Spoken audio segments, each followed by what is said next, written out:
નમસ્કાર વિદ્યાર્થી મિત્રો, આપ સૌનું સ્વાગત છે આપણી યુટ્યુબ ચેનલમાં. તો આપણે અગાઉનો જે પાઠ 8 લોકશાહી દેશમાં સંસદની ભૂમિકા, આ પાઠ આપણો ચાલુ હતો, બરાબર છે.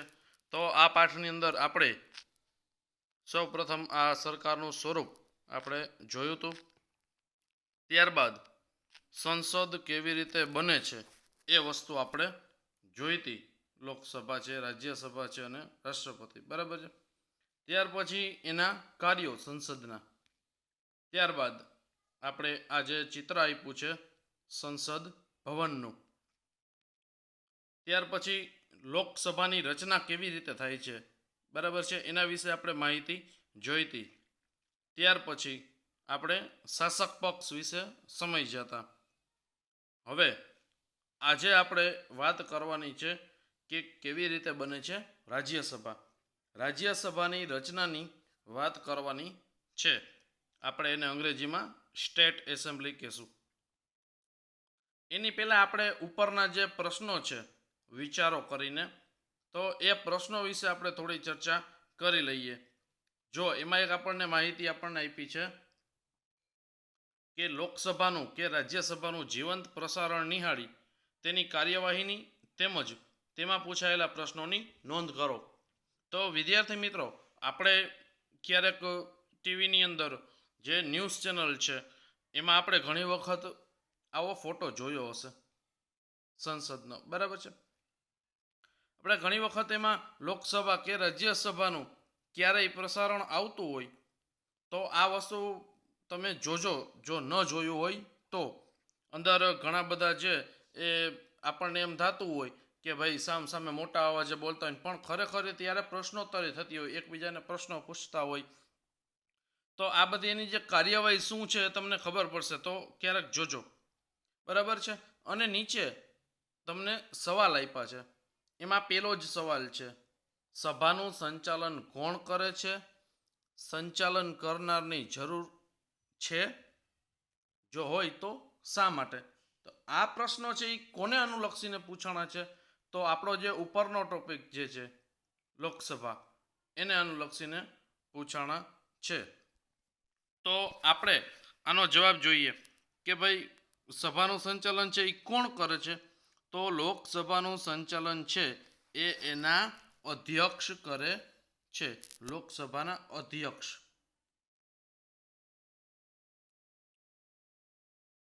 આ અધ્યક્ષ છે એ સંચાલન કરે છે, જેને આપણે સ્પીકર તરીકે ઓળખીએ છીએ. જેને શું કહેવાય છે? અધ્યક્ષને સ્પીકર. ત્યારબાદ બીજો પ્રશ્ન છે કે ભાઈ આપણે હજી આપણા જોઈ લઈએ કે સંચાલન કોણ કરે છે જોયું, પણ સંચાલન કરનારની જરૂર છે શા માટે? તો કે હા, સંચાલન કરનારની જરૂર છે. શું કામ?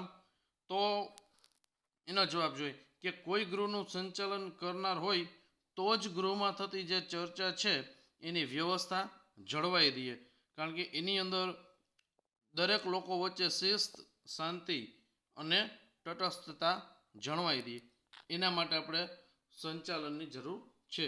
બીજો પ્રશ્ન છે કે આ પ્રશ્નો કોને ઉદ્દેશીને પૂછવામાં આવે છે?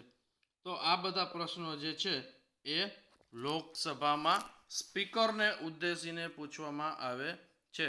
સ્પીકર એટલે કોણ? તો આપણે હમણાં જોયું હતું અધ્યક્ષ, બરાબર છે. ત્યારબાદ ત્રીજો પ્રશ્ન છે, કઈ ભાષામાં પ્રશ્નો પૂછવામાં આવે છે? તો મિત્રો આની અંદર એમ આવશે કે ભાઈ આ સંસદ સભ્યો છે એ પોતાની ભાષામાં પ્રશ્નો પૂછે છે. અને આની અંદર ઘણી બધી ભાષા છે. આપણે એની નીચેના જ પ્રશ્નમાં છે કે જુઓ, કોઈ સંસદ સભ્યને બોલાયેલી ભાષામાં સમજ ન પડે તો શું જોગવાઈ છે? કોઈને બીજી ભાષા જાણતા હોય તો એના માટે ઉત્તર ભારતની અને દક્ષિણ ભારતની એમ કુલ ટોટલ 9 માન્ય ભાષાઓ છે કે આ 9 ભાષાની અંદર પ્રશ્નને આપણે સાંભળી શકીએ એવી વ્યવસ્થા કરવામાં આવેલી છે, બરાબર છે. ઉત્તર ભારતની 5 ભાષા છે અને દક્ષિણ ભારતની 4 ભાષા છે, એટલે કુલ કેટલી? 9. તો આ 9 ભાષાઓમાં પ્રશ્નોને સાંભળી શકે એવી ત્યાં વ્યવસ્થા કરેલી છે.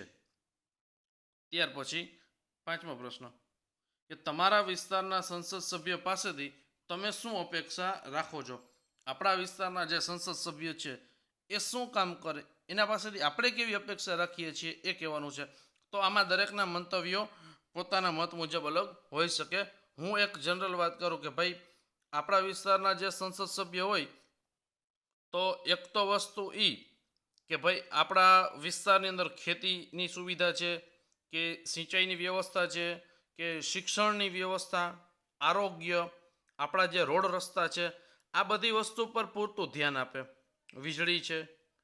આ સિવાય મંત્રીઓ પાસેથી અમુક પ્રશ્નો છે તો એનું સોલ્યુશન લઈ આવવું, પ્રશ્નો ઉકેલવા, બરાબર છે. લોકોની મુશ્કેલીઓ છે તો એ દૂર કરવી, જે પ્રશ્નો છે એનું સોલ્યુશન લઈ આવવું, એની આપણને ખાતરી અપાવે. તો આવી બધી બાબતોનો સમાવેશ થશે.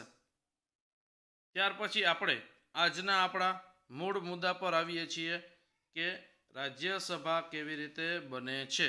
બરાબર, રાજ્યસભાની રચના કેમ થાય? તો જુઓ, આપણને માહિતી આપી છે કે ભાઈ રાજ્યસભાના સભ્યોની ચૂંટણી જુદા જુદા રાજ્યોના વિધાનસભાઓના ચૂંટાયેલા સભ્યો દ્વારા થાય છે. હવે સૌથી પહેલાં તો આપણે જોઈએ કે ભાઈ રાજ્યસભાના સભ્યોની સંખ્યા કેટલી? તો કે 250. આ 250 એની કુલ સભ્ય સંખ્યા છે, જેમાંથી 238 સભ્યોની જ ચૂંટણી કરવામાં આવે છે. તો બાકીના 12 તો એ આ આપ્યું આપણને. રાજ્યસભામાં બાકીના જે 12 સભ્યો છે એની નિમણૂક રાષ્ટ્રપતિ સીધી કરે છે. એટલે ચૂંટણી કેટલાની થશે? તો કે 238ની. બાકીના જે સભ્યો બચ્યા 12 એની નિમણૂક છે એ રાષ્ટ્રપતિ પોતે જ કરે છે. હવે જુઓ, આજે એક મહત્વનો આપણે જે બાબત જાણવાની છે કે આમાં બાબત આવી કે ભાઈ ચૂંટણી કરે છે આટલા લોકો, બરાબર, 238 લોકોની ચૂંટણી થાય છે. તો આ ચૂંટણીની અંદર આ લોકોને વોટ કોણ આપશે અથવા તો આ લોકોને ચૂંટશે કોણ? લોકો દ્વારા થશે? તો કે ના, લોકો દ્વારા કરવામાં નહીં આવે, પણ કોના દ્વારા કરવામાં આવશે? તો કે વિધાનસભાના ચૂંટાયેલા સભ્યો. બરાબર, વિવિધ રાજ્યોની જે વિધાનસભા છે એમાંથી જે સભ્યો ચૂંટાઈને આવેલા છે એ સભ્યો દ્વારા આ 238 સભ્યોની ચૂંટણી થશે. ત્યારબાદ આપણે આગળ જોઈએ કે રાજ્યસભા કાયમી ગૃહ છે. જુઓ, આ એક પ્રશ્ન અગત્યનો છે, વારંવાર પૂછાતો પ્રશ્ન છે કે ભાઈ રાજ્યસભાનું સંપૂર્ણ વિસર્જન કેમ નથી થતું? એનું કારણ શું છે? તો જુઓ, દર 2 વર્ષે એના ત્રીજા ભાગના સભ્યો નિવૃત્ત થાય છે. આપણે જોયું હતું કે ભાઈ લોકસભા છે તો લોકસભામાં દરેક એના સભ્યો છે એની મુદત કેટલી છે? લોકસભાની અંદર 5 વર્ષની હતી. એટલે એનો મતલબ કે 5 વર્ષ પૂરા થશે એટલે સભ્યો બદલી જશે, વિસર્જન થઈ જશે 5 વર્ષે. પણ રાજ્યસભાની અંદર એવું નથી. રાજ્યસભાની અંદર શું છે? તો કે એમાં તો ફક્ત ત્રીજા ભાગના સભ્યો જ નિવૃત્ત થઈ જાય, એટલે કે 1/3 ભાગના, અને એટલા જ સભ્યોની ચૂંટણી કરવામાં આવે છે. બરાબર છે. કુલ જે સભ્યોની સંખ્યા છે એમાંથી ત્રીજા ભાગના જ ખાલી નિવૃત્ત થશે ને એટલા જ નવા આવશે. એટલે બાકીના સભ્યો એમનેમ જ રહેશે. બરાબર, બીજી વાર ફરી પાછી જ્યારે ચૂંટણી થાય ત્યારે બીજા જે હશે એટલાની જ આપણે નિવૃત્તિ થશે, બાકીના સભ્યો એમનેમ રહેશે. એટલે એમ કહી શકાય કે આના જે કુલ સભ્ય જે છે એનો આપણે મૂળભૂત રીતે એમ કહી કે એનો કાર્યકાળ કેટલો રહેશે? તો કે 6 વર્ષનો રહેશે. 6 વર્ષ. બરાબર છે. દરેક સભ્યની મુદત 6 વર્ષની હશે. બધા જ સભ્યો એકી સાથે નિવૃત્ત થતા નથી, માટે વિસર્જન એનું સંપૂર્ણ રીતે થઈ શકતું નથી. પણ 1/3 ભાગના જ સભ્ય નિવૃત્ત થશે અને એટલાની ચૂંટણી થશે. ત્યારબાદ જુઓ, રાજ્યસભા દેશના રાજ્યોનું પ્રતિનિધિત્વ વ્યક્ત કરે છે. રાજ્યસભામાં ખરડો રજૂ થઈ શકે છે, પણ કોઈ ખરડાને કાયદાના રૂપમાં લાગુ કરતા પહેલાં રાજ્યસભાની મંજૂરી લેવી જરૂરી છે. આપણે આ બાબત વ્યવસ્થિત સમજીએ. આની અંદર આપણે એક પ્રશ્ન પૂછાશે કે ખરડો છે એ કાયદો કેવી રીતે બને છે. ખરડો છે એ કાયદો કેવી રીતે બને?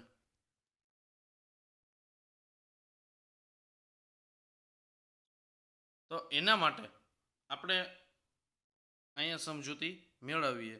જો વિદ્યાર્થી મિત્રો, કોઈ પણ ખરડો છે એ વારંવાર એનું 3 વખત વાંચન થાય છે. સૌથી પહેલા ખરડો આવશે ક્યાં? તો કે લોકસભા. બરાબર છે. લોકસભાની અંદર એને મંજૂરી મળશે. પછી લોકસભાની અંદર મંજૂરી મળ્યા પછી એ જશે રાજ્યસભામાં. હવે એને રાજ્યસભામાં પણ મંજૂરી મળે છે. જો પેલા એવું કે ભાઈ રાજ્યસભામાં પેલા ખરડો રજૂ થાય, પછી એને કાયદાના રૂપમાં લાગુ કરવો હોય તો રાજ્યસભાની મંજૂરી લેવી પડે. હવે લોકસભામાંથી એ પસાર થઈ ગયો, લોકસભાની એને મંજૂરી મળી ગઈ. એના પછી રાજ્યસભાની એને મંજૂરી મળી ગઈ 2 જગ્યાએથી.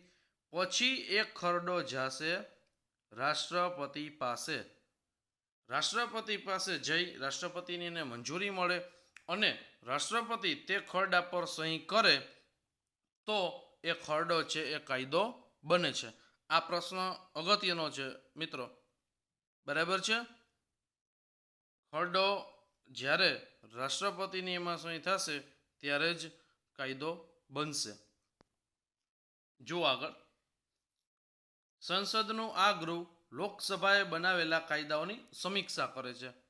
જોયું કે લોકસભાએ જે કાયદા બનાવ્યા છે એની સમીક્ષા અહીંયા થશે. એટલે એમ કહેવાય છે કે ભાઈ રાજ્યસભાની જે ભૂમિકા છે એ ખૂબ અગત્યની છે, કારણ કે એ બધા કાયદાઓની અહીં સમીક્ષા કરશે, પછી એને મંજૂરી મળશે. રાજ્યસભાનું સંચાલન કરનારને શું કહેવાશે? સભાપતિ. એટલે એને આપણે અંગ્રેજીમાં કહેશું કે ચેરમેન. આપણે હમણાં વિદ્યાર્થી મિત્રો ઉપર જોયું હતું કે લોકસભા છે એનું સંચાલન કરે છે એને શું કહેવાય? તો કે અધ્યક્ષ, અથવા તો આપણે એને સ્પીકર કહેતા. પણ રાજ્યસભાનું સંચાલન કરનારને શું કહેશું? સભાપતિ અથવા ચેરમેન. હવે આ ચેરમેન કોણ હોય છે? તો કે ઉપરાષ્ટ્રપતિ પોતાના હોદ્દાની રૂએ રાજ્યસભાના સભાપતિ બને છે. જે આપણા ઉપરાષ્ટ્રપતિ છે એ જ રાજ્યસભાના સભાપતિ કહેવાશે. તો આના માટે હું તમને આજે 2 પ્રશ્ન આપું છું. એક થોડાક જનરલ નોલેજના, ઘણા વિદ્યાર્થીઓને ખબર હશે, જો ન ખબર હોય તો એ વસ્તુ તમારે જાણવાની છે. આજે 2 પ્રશ્નો છે. પહેલો પ્રશ્ન એવો છે કે આપણા રાષ્ટ્રપતિનું તમારે નામ જાણવાનું છે, શું છે, બરાબર? અને બીજું, આપણા ઉપરાષ્ટ્રપતિ કોણ છે.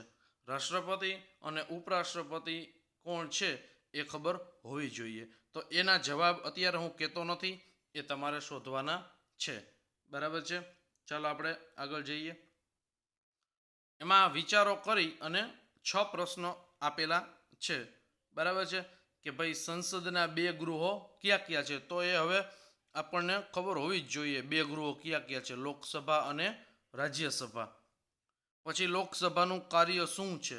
આપણે એ ઉપર જોયું તો આગળ જ ટોપિક આવી ગયો છે. પ્રધાનમંત્રી છે, વડાપ્રધાન આપણા શું કામ કરે છે? રાજ્યસભાનું સંપૂર્ણ વિસર્જન શું કામ નથી થતું એ આપણે હમણાં જ જોયું. ત્યારબાદ કે તમે સંસદ સભ્ય હો તો શું કરો, એમાં તમારે તમારા વિચાર કહેવાના છે. અને તમે પ્રધાનમંત્રી હો તો એનાથી પ્રજાને શું લાભ થાય. તો આ બધા પ્રશ્નો છે એના વિશે તમારે થોડુંક વિચારવાનું છે. બરાબર છે. આપણે આગળ જોઈએ. આમાં ઉપર તમને એક સરસ મજાનો ફોટો દેખાશે. સંસદનો પ્રશ્નોત્તરી સમય એમ કરીને આપ્યું છે. બરાબર, ફોટાની નીચે લખ્યું છે. હવે જુઓ આપણે એમાં નીચેનો મુદ્દો જોઈ કે જ્યારે સંસદનું સત્ર ચાલતું હોય, હવે શરૂઆતમાં જ આપણને એમ પ્રશ્ન થાય કે આ સત્ર એટલે શું? બરાબર છે. આપણે ભણીએ છીએ તો આપણે અહીંયા 2 સત્ર આવે જ છે. તો હવે સંસદનું સત્ર એટલે શું? તો સંસદની અંદર આપણે મૂળભૂત રીતે કુલ 3 સત્ર હોય છે, બરાબર છે. એ 3 સત્ર કયા કયા? કુલ કેટલા સત્ર હોય છે? 3. પેલું છે એ બજેટ સત્ર. પેલાનું નામ શું તમને કીધું? બજેટ સત્ર. ત્યારબાદ બીજું સત્ર છે એ શિયાળુ સત્ર, અને ત્રીજું સત્ર એ છે ચોમાસુ સત્ર. એટલે આ સત્રની અંદર જે લોકસભાના સભ્યો છે, રાજ્યસભાના સભ્યો છે અને રાષ્ટ્રપતિ દરેક લોકો અહીં સંયુક્તપણે મળે છે, મિટિંગનું આયોજન થાય છે. હવે આ સત્રની અંદર આપણે વર્ષ દરમિયાન ઓછામાં ઓછા 2 સત્ર તો યોજાવા જ જોઈએ. 2 સત્રનું આયોજન થાય જ છે, બરાબર છે. કુલ 3 સત્ર છે, પણ 2 સત્ર તો થવા જ જોઈએ. સૌથી પહેલા આ સત્રની અંદર સમય શેના માટે ફાળવવામાં આવે છે? આમાં આપ્યું છે, જુઓ. હવે આ સત્રની અંદર જે દરેક સભ્ય હોય એનો આમાં આપ્યું છે કે સૌથી પહેલો સમય શું છે? પ્રશ્નોત્તરી માટેનો, બરાબર છે. સૌથી પહેલા પ્રશ્નો પૂછવામાં આવે કે જેના માધ્યમથી સંસદ સભ્ય સરકારના કામકાજ વિશે જાણકારી પ્રાપ્ત કરે છે. સરકાર શું કાર્ય કરે છે એના ઉપર દેખરેખ સંસદ રાખે જ છે. એટલે સંસદ સભ્ય છે એ સરકારના કામકાજ વિશે પ્રશ્નો પૂછી અને એના પાસેથી જાણકારી પ્રાપ્ત કરે છે. હવે એનાથી શું થાય છે? તો કે તેના થકી સંસદ કારોબારીને નિયંત્રણમાં રાખે છે. આપણે આની પહેલાં જોયું હતું કે ભાઈ 3 ભાગ છે: ધારાસભા, કારોબારી અને ન્યાયતંત્ર. તો કારોબારીને નિયંત્રણમાં રાખવાનું કામ કોણ કરે છે? સંસદ. હવે પ્રશ્નોના માધ્યમથી સરકારનું તેની ખામીઓ પ્રત્યે ધ્યાન દોરે છે. હવે આપણે આની અંદર મુખ્ય 2 પક્ષો, જે આપણે આગળ એક શાસક પક્ષ વિશે જોયું હતું કે જે હાલમાં જેની સરકાર છે એ કોણ છે? શાસક પક્ષ. પણ એમ કહેવાય છે વિદ્યાર્થી મિત્રો કે દેશની અંદર શાસક પક્ષની સાથે સાથે જે વિરોધ પક્ષ છે એટલે કે ઓપોઝિટ પાર્ટી એ પણ મજબૂત હોવી જોઈએ. તો શું થાય કે વિરોધ પક્ષ છે એ શું કામ કરે છે? તો સરકારની ખામીઓ છે એના પ્રત્યે ધ્યાન દોરે છે. કઈ કઈ ખામી છે એ જાણવા મળે છે. આ રીતે સરકારને લોકોના પ્રતિનિધિઓ તરફથી પ્રજાના વિચારો જાણવાની પણ તક મળે છે. પ્રજાની જે મુશ્કેલીઓ છે એ પણ જાણવાની તક મળે છે. સરકારને સવાલ પૂછવા. હવે આ એક તમને પ્રશ્ન વારંવાર પૂછાય છે કે ભાઈ સંસદ સભ્યની મુખ્ય જવાબદારી શું? તો કે સંસદ સભ્યની મુખ્ય જવાબદારી સરકારને સવાલ પૂછવા, પ્રશ્નો પૂછવા સરકારને, એ સંસદ સભ્યની મહત્વની જવાબદારી છે. જો આવ્યું અહીંયા લોકશાહી દેશની અંદર સારામાં સારા વહીવટ માટે વિરોધ પક્ષની સૌથી મોટી અને રચનાત્મક ભૂમિકા હોય છે. એ આપણે હમણાં જ જોયું હતું, હમણાં જ વાત કરી હતી કે ભાઈ વિરોધ પક્ષ મજબૂત હોય તો સરકારની જે ખામીઓ છે એ સામે લાવે છે, સરકારને પ્રશ્નો પૂછે છે. લોકસભાનું સંચાલન કરનારને અધ્યક્ષ કહેવાય છે, સ્પીકર. એ આપણે વાત થઈ ગઈ, આગળ આવી ગયું છે. ત્યારબાદ આપણે છેલ્લો પેરેગ્રાફ જોઈ કે રાષ્ટ્રપતિ એટલે કે પ્રેસિડેન્ટ સંસદના અંગભૂત ભાગ ગણાય છે. સંસદના બંને ગૃહોએ પસાર કરેલો ખરડો તેમની સહી થાય ત્યાર પછી જ કાયદો બને છે. આપણે હમણાં ખરડાની વાત કરી ત્યારે જોયું હતું. હવે આપણે હમણાં આગળ એક વાત જોઈ કે ભાઈ આ સત્ર બોલાવ્યું, તો આ સત્ર જે છે એ બોલાવવાનું કામ કોણ કરે છે? રાષ્ટ્રપતિ. રાષ્ટ્રપતિની સહમતિથી થાય. એટલે કે સત્રને બોલાવવાનું અને એને સમાપ્ત કરવાની જાહેરાત, આ 2 વસ્તુ કોણ કરે છે? રાષ્ટ્રપતિ એટલે કે પ્રેસિડેન્ટ.